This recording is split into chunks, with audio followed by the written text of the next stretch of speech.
Alam nyo naman ako, hindi naman ako nagagalit kung hindi talagang sukdulan yung injustice or mali, di ba? Hindi naman pwedeng palampasin yun yung pag inaalipusta ka na.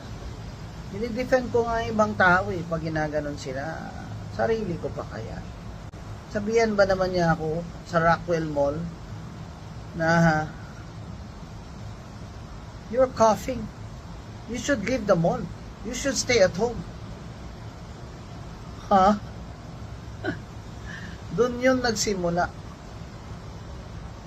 Saka ang dami kong kilala doon sa Rockwell Mall. Nakapaligid doon yung mga residents doon. Kilala ko yan sila. Kilala nila ako. Isa pa nga, sinabi pa siya sa akin nung tinuntahan ko siya, I'm sorry sir for the commotion. Sabi nga niya, Miss Gonson, gumanon pa nga Ibig sabihin, napahiya talaga ako doon sa ginawa ng taong yun.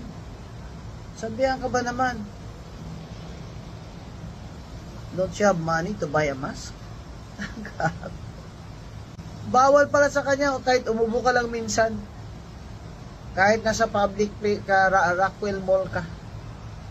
Aba yung mga tao doon, they're very courteous, ha? You say hello to each other, familiar faces.